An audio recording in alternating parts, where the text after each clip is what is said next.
Bueno, entonces, como se pueden dar cuenta, este es el exudado faríngeo. A veces se ve mucho, a veces se ve poco, a veces que no se ve, ¿sí?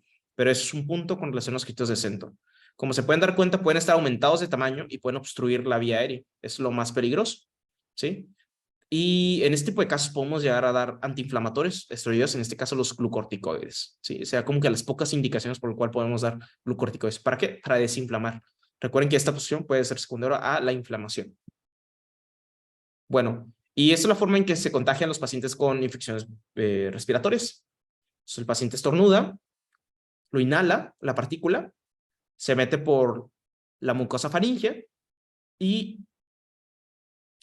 si es un virus, pues puede invadir esa zona y si es una bacteria, lo puede atrapar el sistema inmunológico, el macrófago. Recuerden que por eso hay una técnica para estornudar correctamente. Entonces, si estornudan o tosen inadecuadamente, pues las partículas se pueden expandir en diferentes lugares, pueden quedar en superficies. Y es mucho más fácil que se contagie una persona. Durante el proceso inflamatorio, la mucosa se va a inflamar, por eso termina en itis, rinitis, sinusitis, faringitis, otitis. ¿Sí? El cuerpo pasa unos días durante la primera semana, empieza a agarrar memoria y ya tu cuerpo puede contraatacar al virus. Entonces, en la semana o los primeros 10 días ya el paciente empieza a mejorar. Empieza a producir mucho moco. ¿Por qué? Porque el epitelio pseudoestático cilíndrico ciliado quiere atrapar el virus. ¿Para qué? Para que lo más importante no baje hacia la vía inferior. ¿Sí? No se vaya a la vía inferior. Porque si se baja a la vía inferior, puede llegar a ocasionar neumonías, puede ocasionar bronquitis a la larga. Entonces, siempre es recomendable descartar otras causas de faringitis. Por eso los pacientes se les realizan otras pruebas. Esto ya lo habíamos visto, las características de una faringitis bacteriana. Así es como se ve una adenoide, bueno, una amígdala. Dos amígdalas. Las amígdalas con relación a la cadena ganglionar anterior y posterior, sumamente importante revisarlo. Y cuando hay una infección bacteriana, pues va a aumentar el tamaño, ¿no? Como se pueden dar cuenta por la inflamación. ¿Sale? Entonces, así es como se comporta el sistema inmunológico. Lo que hace es fagocitar el virus, lo desfragmenta y partes del virus los presenta con el sistema inmunológico. ¿Okay? Esta es la respuesta inmune.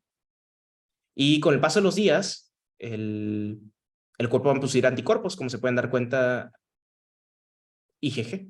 ¿Okay? Esto es IgG, no es IgE, porque IgE son procesos alérgicos. Y en caso de que sean bacterias, van a empezar a migrar los neutrófilos. Los neutrófilos son los que van a empezar a fagocitar las bacterias. Proceso viral, proceso bacteriano. Entonces, en un proceso bacteriano vamos a tener leucocitos elevados. Y cuando tenemos procesos virales, vamos a tener linfocitosis. Por ejemplo, en los pacientes que tienen infección, por ejemplo, por el virus de Epstein-Barr, van a tener linfocitosis. Es muy característico, no nada más los ganglios posteriores, ¿sí? Las adenopatías posteriores, sino que también hay linfocitosis, linfocitos. Y en los pacientes que tienen faringoamigdalitis o procesos bacterianos, van a tener leucocitosis, células blancas, en este caso los neutrófilos. Los neutrófilos están muy elevados, ¿sale? Para que tengan en cuenta eso. Entonces, ¿quiénes son los pacientes que van a ser los mejores candidatos para proceder a la prueba del estreptococo, o la prueba rápida o el cultivo? Todos los pacientes que tengan más de 2 puntos adelante, pero el mejor candidato va a ser el que tenga 4 puntos, ¿sí? Porque es el que califica mucho mejor. Ahora, el paciente que tiene 0 o 1 puntos, lo más recomendable es que vaya a su casa con tratamiento sintomático y se mantiene en vigilancia, ¿sí? Entonces, ten en cuenta los criterios de Centor. La prueba rápida, pues así es como se observa. Te puede marcar una crucecita o te puede marcar un color un poco más intenso. Esto está muy moderno, ¿no? Pero los otros tipos, pues no requieren de esta maquinita. Otras pruebas adicionales sí se pueden pedir. Por ejemplo, el monospot es para la monoclosis infecciosa. También se pueden solicitar si cuentas con los recursos. La prueba periférica se refiere a la biometría hemática para ver si hay linfocitosis o la otra es para buscar leucocitosis. ¿Sí? Esto es con relación a la biometría hemática. En la biometría hemática vas a encontrar linfocitosis y vas a encontrar leucocitosis, dependiendo del agente etiológico. Entonces, el tratamiento sintomático consiste en dar paracetamol o acetaminófeno para mejorar el dolor, porque el paciente se queja de dolor en la garganta, ¿sí? Y los AINES también se pueden indicar por el proceso inflamatorio. Son los mejores. Ahora, en este caso, vamos a cambiar. Ya no vamos a dar glucorticoides, vamos a dar AINES con los mejores antiinflamatorios. Vamos a dar ibuprofeno, ketoprofeno, diclofenaco o naproxeno, ¿no? Aparte, como los pacientes tienen fiebre, recuerden que no todos los pacientes que tienen faringomidalitis van a tener fiebre. Hay otras condiciones que también tienen fiebre. El paracetamol va a ayudar bastante bien como su mecanismo antipirético y pues nada más, ¿no? Los pacientes van a mejorar la primera semana. Recuerden la parte de los 7 días de cómo va a responder su cuerpo automáticamente produciendo anticuerpos. Entonces el paciente regresa a la consulta en una semana y el paciente probablemente ya refiere que está completamente asintomático, con mucha mejoría de los síntomas. Este es el mejor paciente para realizar una prueba del estreptococo. ¿Y qué más? Pues ya, ¿no? Recuerden, más de 3 puntos, mucho mejor. Bueno, 4 puntos está perfecto, ¿no? Mientras más puntos tenga, va a ser el mejor candidato. ¿Por qué? Porque va a salir positivo la prueba, probablemente. El exudado faríngeo, bueno, el esputo faríngeo no necesariamente lo tienen que tener los pacientes. Los pacientes que presentan expectoraciones, por lo general lo hemos encasillado de toda la vida que los pacientes que tosan y tosan color verde amarillento es una bacteria, no necesariamente. Mientras se van acumulando el moco, se va acumulando el moco en el cuerpo, las infecciones virales también pueden presentar exudados amarillentos o verdosos, ¿no? Para que no se confundan, doctores, ¿sale? Indicaciones para la antibioterapia. ¿En quiénes vamos a empezar con derivados de la penicilina o penicilinas como tal? Los pacientes que te presentan una prueba positiva al test rápido. Recuerden, es mucho más fácil hacer el test rápido que el cultivo. El cultivo tarda 72 horas. Pero por mientras tarda en cultivarse la bacteria, podemos empezar con tratamiento empírico, porque es muy exclusivo que las pacientes que tienen una faringitis bacteriana, o sea, nada más tienen estos datos. Por eso a los pacientes se les pide los criterios de Centor o se les solicitan los criterios de Centor. ¿Para qué? Para confirmar, bueno, para descartar otras enfermedades, ¿sí? Que no sean bacterianas, sino virales. Las virales no van a tener estos criterios, los van a tener negativos. A lo mejor te va a tener la fiebre, ¿sí? Pero no va a tener los demás datos, ¿sale? Ahora, los pacientes tienen la prueba rápida positiva o el cultivo positivo, ya confirmaban el Streptococcus pyogenes. La antibioterapia hay que empezarla de forma empírica, inmediata, con algún derivado de la penicilina, y esta es la dosis recomendada de amoxicilina, 50 miligramos sobre kilo por día, de 2 a 3 tomas por vía oral, durante 10 días. ¿Lo pueden extender? Sí, lo pueden extender. Con 10 días es suficiente, hasta 9 días es suficiente. Amoxicilina va a ser la mejor opción porque es tomado, no es inyectado, genera menos dolor, menos sufrimiento para el paciente. Y en caso de no disponer del cultivo de la prueba rápida, podemos iniciar tratamiento empírico, siempre y cuando el paciente cumpla con los criterios, ¿sí? Que son los 4 puntos. Recuerden que tener 4 puntos es mucho más sencillo que podemos iniciar antibioterapia. ¿Sale? Bueno, entonces, el tratamiento empírico. La guía práctica clínica 2009 no se ha actualizado todavía. O sea, el tratamiento sigue muy vigente. La primera línea mencionan que penicilina, pero el problema con la penicilina genera mucho dolor. Son 10 inyecciones diarias. Durante 10 días seguidos, inyecciones. El niño no va a aguantar. Entonces, la mejor opción, la más razonable, es dar amoxicilina. Y aquí, como se pueden dar cuenta, aquí combinan con ácido clavulánico. Les voy a explicar por qué se tiene que dar clavulonato o ácido clavulánico. Bueno, y con respecto a los antibióticos, estos son los 4 tipos de mecanismos de acción que tienen que aprenderse. Los inhibidores de la síntesis de pared bacteriana, conocidos como beta-lactámicos, los inhibidores de la síntesis de las proteínas bacterianas, que son las subunidades 30 y 50S, los inhibidores del ácido nucleico, por general son las fluoroquinolonas y los inhibidores del ácido fólico, ¿ok? De las bacterias, no de nosotros, de las bacterias, ¿sale? Por ejemplo, está el trimetoprim sulfometazosol, ¿ok? El ejemplo de los betalactámicos son las penicilinas, las cefalosporinas, y como se pueden dar cuenta está vancomicina, otras más, pero los que subrayo de color son los que tienen que aprenderse para el examen. Entonces, a los pacientes con faringoamigdalitis, que son de origen bacteriano, secundario al estreptococcus es un gran positivo. El tratamiento de primera línea es darle algún derivado de la penicilina, como en este caso la amoxicilina. Las paredes bacterianas. La pared bacteriana en una bacteria gram negativa es sumamente gruesa, es una sola, y esto es una membrana lipídica, ¿no? De la bacteria. Entonces, lo que estamos viendo aquí es la pared bacteriana, y todo esto son polipéptidos, ¿sí? Estos polipéptidos se pegaron a través de un proceso que se conoce como transpeptidación, ¿sí? Esto que están viendo así, que se ve como una engrapadora, ese es el proceso de la transpeptidación. Entonces, lo que hace la amoxicilina es unirse a esta proteína, se llama proteína unión, ¿sí? De los polipéptidos. Lo que hacemos es bloquear esta proteína. Esta proteína también la podemos abreviar como la famosa proteína PBP, ¿sí? Esta PBP significa penicillin, así como lo ven en la animación, binding protein, ¿sí? Esta es la proteína PBP que se bloquea con las penicilinas. Entonces, todo este proceso se le conoce como transpeptidación. ¿Qué es la transpeptidación? Cuando la PBP pega los polipéptidos. Entonces, lo que va a hacer la penicilina o la amoxicilina es bloquear la PBP, la proteína de unión. Entonces, lo que pueden dar, están viendo aquí, lo que se están viendo aquí es que los polipéptidos no se pegan, ¿sí? Como no se pegan, la pared bacteriana se va a inestabilizar. Entonces, se va a ver de esta forma. Esto se le conoce como destrucción bacteriana por presión osmótica, ¿sí?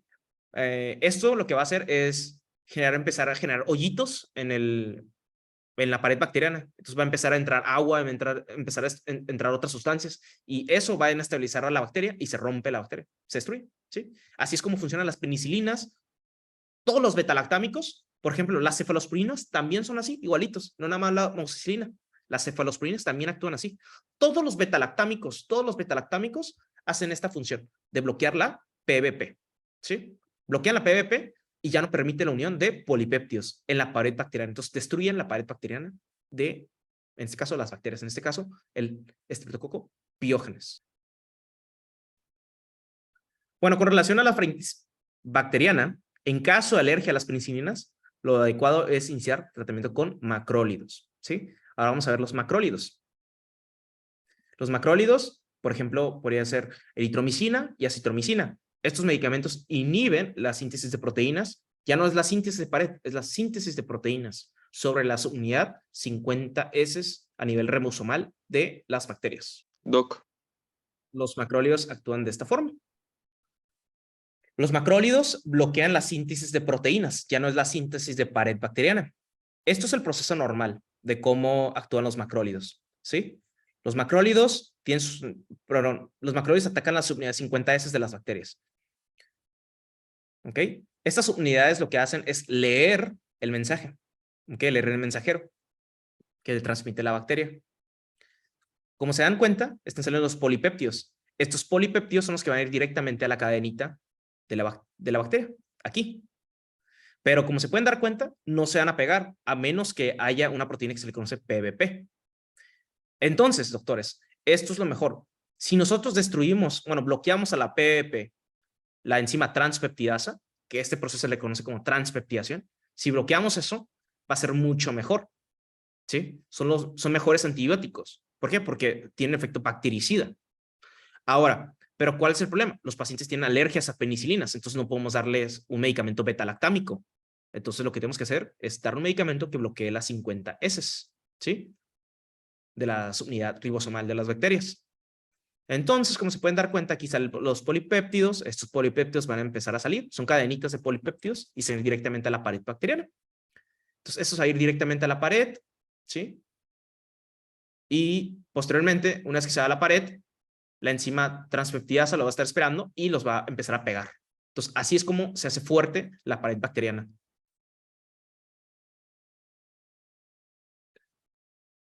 Entonces ya sabemos cómo actúa la eritromicina y la acitromicina. También está de ejemplo la clindamicina y la claritromicina. Estos medicamentos también bloquean 50S, ¿sale? Terminan en micina, micina, micina, micina, ¿sí? Las cefalosporinas. Estos son los otros betalactámicos, Jorge. Estos son los otros betalactámicos que se pueden dar.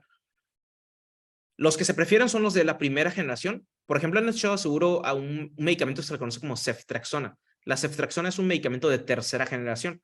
Ese antibiótico no tiene tan buena relación cuando hablamos de estreptocopiógenes. Los mejores son los de la primera generación, por ejemplo, la cefalexina, que es vía oral, y la cefasolina, que es intramuscular, ¿ok? Estos tienen muy buena cobertura sobre gram positivos. Nosotros sabemos que el paciente va a tener el estreptocociones, que fue la bacteria que le ocasionó la faringitis. Entonces, estos van a ser los otros medicamentos. ¿Cuándo podemos dar cefalosporinas? Se los explico ahorita. Pues tenemos un niño de 7 años de edad, tiene 4 criterios de Centor, le vamos a hacer el cultivo o le hacemos la prueba, la prueba rápida, ¿ok? Y vamos a iniciar tratamiento empírico, que ya lo conocen, con un betalactámico. ¿Cuál, doctores? Bueno, el primero que se nos viene a la mente es amoxicilina, ¿no? Recuerden que preferimos la vía de inducción tipo oral y se puede, lo combinamos con ácido clavulánico, que aún no hemos visto cómo actúa. Ahorita les voy a enseñar cómo actúa el ácido clavulánico. ¿Ok? Ok, una vez que le dan este tratamiento, el paciente se le explica que el tratamiento dura 10 días, pero antes que nada le explicamos que puede llegar a presentar efectos adversos por estos dos medicamentos. De los efectos adversos, o también puede generar demasiada intolerancia, son los síntomas gastrointestinales, en este caso, la diarrea. Ok, entonces el paciente que tenga diarrea, recuerden que no es indicación de suspender el tratamiento.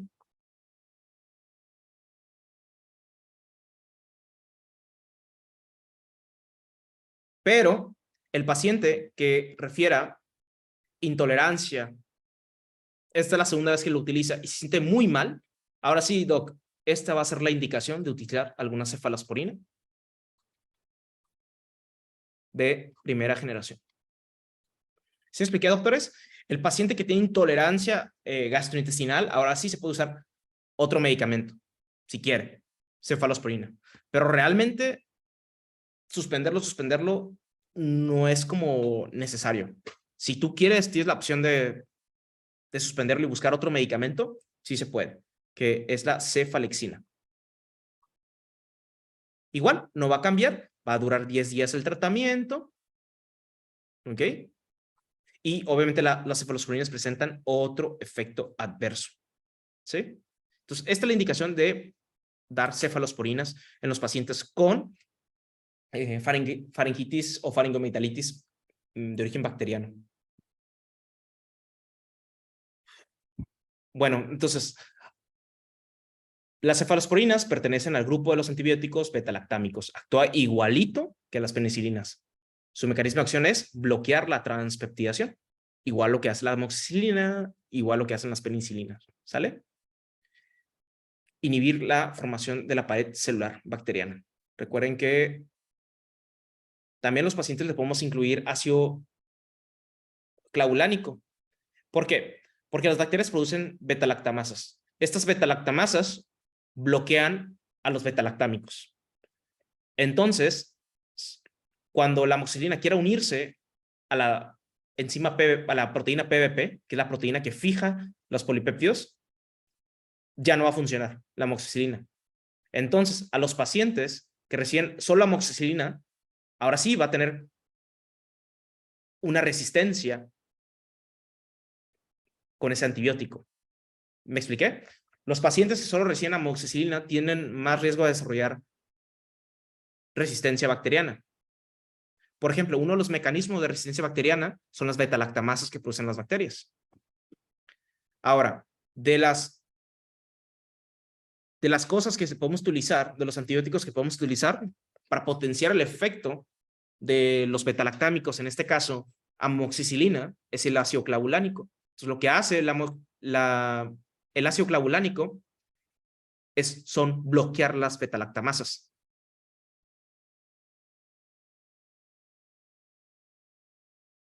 Esta imagen anteriormente ya se ha preguntado durante los exámenes. Por ejemplo, aquí podemos darnos cuenta que hay inhibidores de la pared. Bueno, aquí estamos viendo la pared bacteriana. Aquí vemos la subunidad 30S y por acá va a estar los medicamentos de la subunidad 50S. Los inhibidores de la síntesis de pared son betalactámicos y todos los demás, ¿no? Que se pueden dar cuenta. Los inhibidores de la 30S y 50S son estos, ¿sí? A nivel ribosomal. Tenemos inhibidores de la síntesis del ácido nucleico, en este caso el DNA de las bacterias, la fluoroquinolona.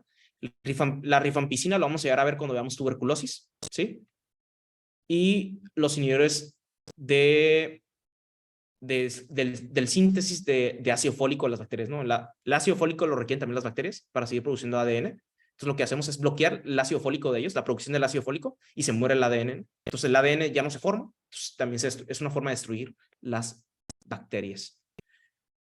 Ahora, con relación a esta tablita, pues acabamos de mencionar un derivado de las penicilinas, en este caso la amoxicilina.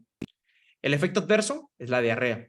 ¿Okay? No todos los pacientes va a pasar, pero tener en cuenta que en caso de que suceda la diarrea, el paciente que usa un antibiótico va a ser secundario probablemente a la amoxicilina. El otro efecto adverso es el rash, ¿sí?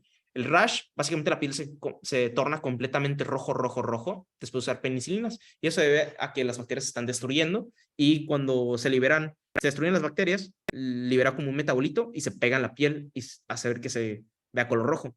Una vez que termine la terapia, se va a desaparecer el rash que pasa cuando usan algún derivado de la penicilina o una penicilina. Recuerden que no está indicado la amoxicilina en caso de alergias a penicilinas.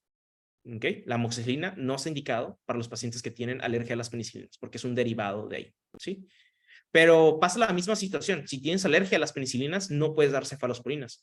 Por eso te pasas directamente a los macrólidos. Ese es el rash que les comentaba. Es muy común. El paciente que está usando un betalactámico, en este caso, derivado de la penicilina, amoxicilina o penicilina como tal, va a presentar este tipo de rash. Este tipo de rash se observa después de que se destruyan las bacterias en todo el cuerpo. Entonces, este efecto va a desaparecer. Esta reacción va a desaparecer en la piel una vez que se suspende el tratamiento, ¿no?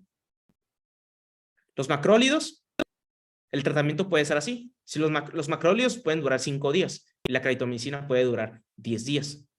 Su mecanismo de acción es inhibir la síntesis de proteínas, pero ya habíamos comentado, los macrólidos no es la primera línea de tratamiento, sino las penicilinas, ¿sí?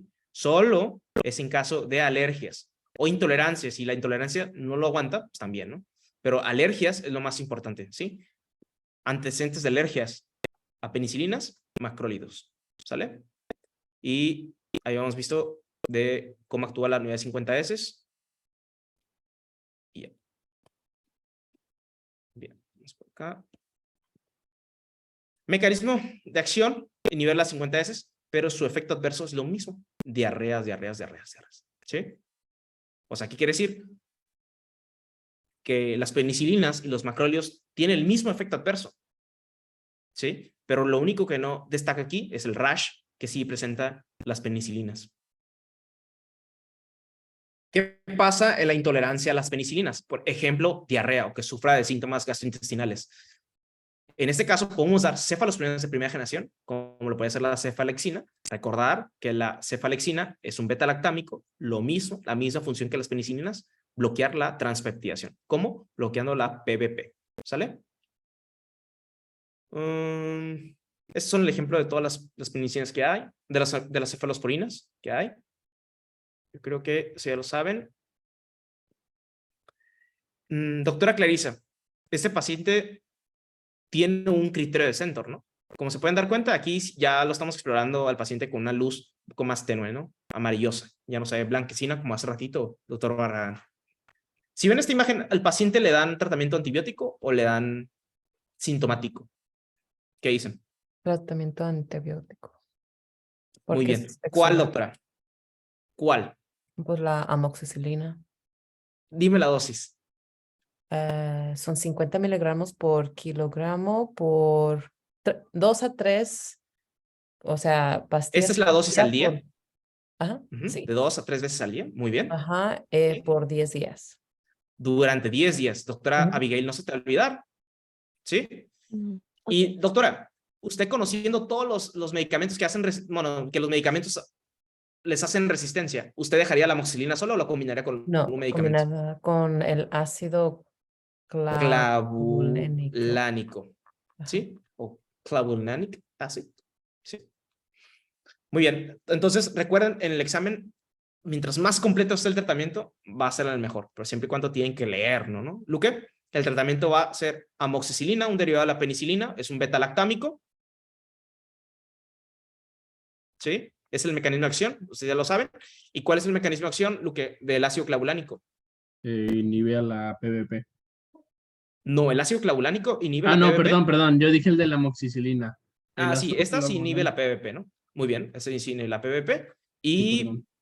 y no, no te preocupes. El Y el ácido ácido clavulánico clavulánico se une a las bloquea beta-lactasas. beta-lactamasas. Lactamasas. Beta-lactamasas. ¿Sí? Es un Ok. inhibidor de las beta-lactamasas. Entonces, el ácido clavulánico ayuda a que no haya resistencia con los beta-lactámicos. ¿Sí me expliqué, doctores? Por eso las penicilinas son tan buenos. Ojo, nada más esta combinación se aplica para amoxicilina. Amoxicilina solo se combina con ácido clavulánico. Vamos a leerlo. Doctor Barragán, ¿me puedes ayudar? Paciente masculino. ¿Todo? Ujú. Paciente masculino de 7 años de edad es llevado al médico por su madre debido a un cuadro de 2 días de dificultad para tragar, dolor de garganta y elevación de temperatura corporal. La temperatura es de 38.4 grados centígrados. A la Ujú. exploración física muestra adenopatías cervicales e inflamación faríngea bilateral difusa con exudados blancos. Ok, no dice si están anterior o posterior las adenopatías, pero si tú ves esta imagen, Doc, ¿tú dónde crees que están las adenopatías? ¿Anterior o posterior? Anterior. Muy bien, va. Y ahora aquí, de acuerdo al caso del paciente, De acuerdo al caso del paciente cumple con criterios necesarios para autorizar la administración de antibióticos. ¿Cuál de los siguientes es la primera opción? muy bien, doctora Naisin, ¿me puedes decir la respuesta?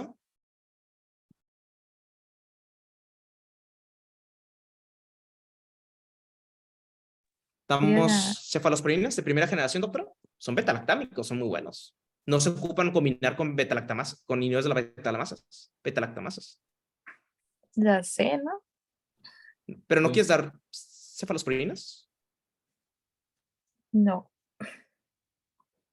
No quieren dar paracetamol solo. Es un muy buen antisintomático. Quita la fiebre.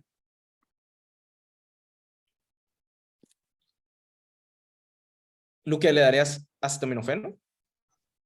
Ay, ¿por qué no dar eritromicina? La eritromicina tampoco ocupa combinarse con ácido clavulánico.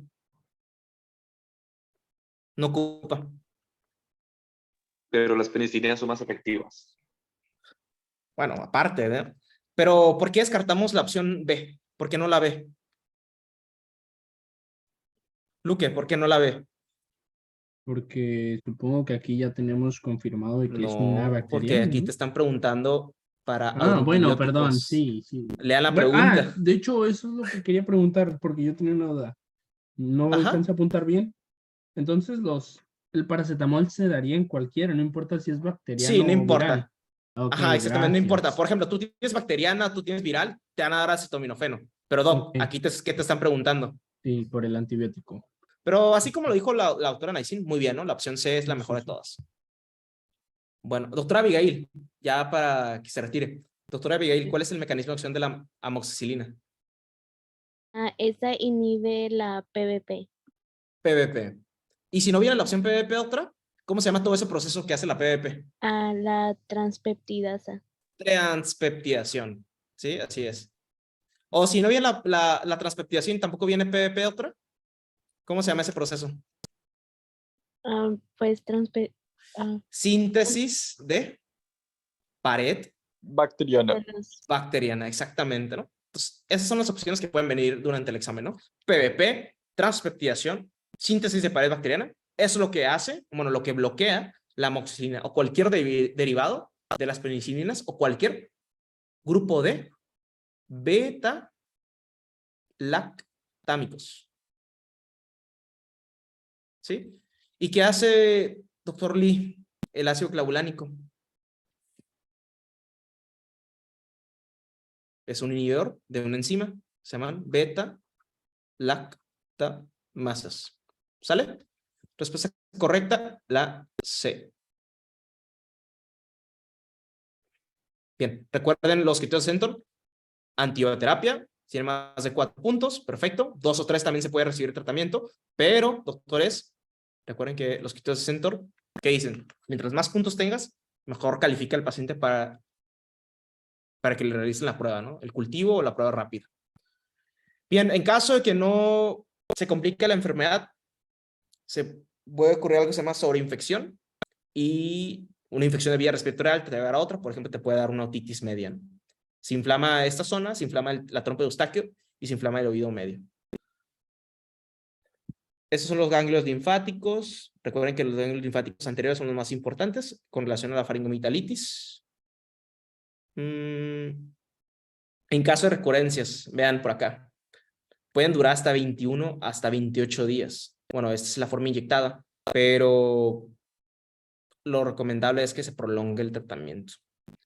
Indicaciones para glucorticoides, datos de severidad o exudación, datos de obstrucción, o sea, un grado 3 en adelante.